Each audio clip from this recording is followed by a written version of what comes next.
ശബരിമല സ്വർണ്ണക്കൊള്ള കേസിൽ മുൻ പ്രതിപക്ഷ നേതാവ് രമേശ് ചെന്നിത്തല ഇന്ന് SITക്ക് മൊഴി നൽകും. നേരത്തെ ഒരു പ്രേക്ഷകൻ ചോദിച്ച ചോദ്യത്തിന് ഉത്തരമാണ്. സ്വർണ്ണക്കടത്തിന് രാജ്യാന്തര പുരാവസ്തു മാഫിയയുമായി ബന്ധമുണ്ട് എന്നായിരുന്നു രമേശ് ചെന്നിത്തലയുടെ ആരോപണം. ഷഫീദ് റാവത്തൂർ ചോദിച്ചു. ഷഫീദ് പിന്നെ ഗുഡ് മോർണിംഗ്, മൂന്നാമത്തെ ഗുഡ് മോർണിംഗ് ആണ് ഷഫീദിനല്ലേ. അപ്പോൾ ഷഫീദ്, ഇതിൽ രമേശ് ചെന്നിത്തല അദ്ദേഹത്തിന്റെ പക്കൽ തെളിവുണ്ടെന്ന് പറഞ്ഞില്ല. അദ്ദേഹം പറഞ്ഞ എൻ്റെ പക്കൽ തെളിവില്ല, പക്ഷേ ഈ പറഞ്ഞ വ്യവസായയുടെ ഡീറ്റെയിൽസ് കൊടുക്കാം, അദ്ദേഹം മുട്ടിച്ചു കൊടുക്കാം. അത്രല്ലേ ആ മൊഴിക്കുള്ള പ്രസക്തി ഷഫീദ്?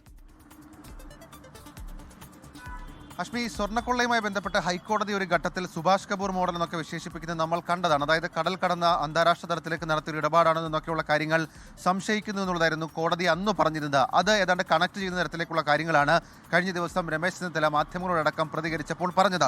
ഈ അന്താരാഷ്ട്ര കള്ളക്കടത്ത് സംഘവുമായി ശബരിമല സ്വർണ്ണക്കൊള്ളയ്ക്ക് ബന്ധമുണ്ടെന്ന രമേശ് ചെന്നിത്തലയുടെ വെളിപ്പെടുത്തലിന്റെ അടിസ്ഥാനത്തിലാണ് മൊഴിയെടുക്കാനുള്ള അന്വേഷണ സംഘത്തിന്റെ നീക്കം. കഴിഞ്ഞ ദിവസം മൊഴിയെടുക്കാൻ സമയമൊക്കെ അനുവദിച്ചിരുന്നു ഈഞ്ചക്കൽ ക്രൈംബ്രാഞ്ച് ഓഫീസിൽ. എന്നാൽ അവസാന നിമിഷം ഈ അന്വേഷണ ഉദ്യോഗസ്ഥരുടെ തിരക്ക് കാരണം അത് മറ്റൊരു ദിവസത്തേക്ക് മാറ്റുകയാണ്. ഇന്ന് വൈകിട്ട് 4 മണിക്കാണ് രമേശ് ചെന്നിത്തലയുടെ മൊഴിയെടുക്കാൻ SIT ഇപ്പോൾ തീരുമാനിച്ചിട്ടുള്ളത്. മാത്രമല്ല, ഇതിൽ രമേശ് ചെന്നിത്തല ആരോപിക്കുന്നത് സ്വർണ്ണപ്പാളിയുമായി ബന്ധപ്പെട്ട 500 കോടി ഇടപാട് അന്താരാഷ്ട്ര കരിഞ്ചന്തയിൽ നടന്നതായിരുന്നു ചെന്നിത്തലയുടെ പ്രധാനപ്പെട്ട ആരോപണം. മാത്രമല്ല, ഇത് ബന്ധപ്പെടുത്താൻ കഴിയുന്ന ഇക്കാര്യത്തെക്കുറിച്ച് കൂടുതൽ വിവരങ്ങൾ അറിയാവുന്ന ഒരു വ്യവസായിയെ തനിക്ക് പരിചയമുണ്ട്. ആവശ്യമെങ്കിൽ രഹസ്യമൊഴിയടക്കം കോടതിയിൽ മൊഴിയടക്കം രേഖപ്പെടുത്തുന്നതിലേക്ക് വ്യവസായി കടക്കും. സ്വാഭാവികമായും അത്രത്തോളം ആ രീതിയിലുള്ള വിവരങ്ങൾ അത് കൈമാറാനാണ് താൻ ആഗ്രഹിക്കുന്നതെന്നൊക്കെയുള്ള കാര്യങ്ങൾ ചൂണ്ടിക്കാണിച്ചുകൊണ്ടായിരുന്നു ചെന്നിത്തല നേരത്തെ ഈ അന്വേഷണ സംഘ തലവന് കത്ത് നൽകിയിരിക്കുന്നത്. ഏതായാലും ഇന്ന് വൈകിട്ട് രമേശ് ചെന്നിത്തല അദ്ദേഹത്തിന് അറിയാവുന്ന വിവരം SITക്ക് കൈമാറും. അത് എത്രത്തോളം നിർണായകമാണെന്നൊക്കെയുള്ള കാര്യങ്ങൾ അത് അന്വേഷണ സംഘം പരിശോധിക്കുകയും ചെയ്യും.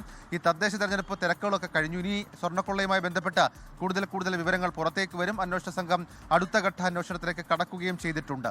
ഹഷ്മി, ലോകത്തെവിടെയായാലും ഏത് സമയത്തും 24 വാർത്തകളും ഓഗ്മെന്റഡ് റിയാലിറ്റി പാക്കേജുകളും എക്സ്പ്ലെയിനറുകളും വിശദമായി കാണാൻ ഞങ്ങളുടെ YouTube ചാനൽ നിങ്ങൾക്ക് സബ്സ്ക്രൈബ് ചെയ്യാം.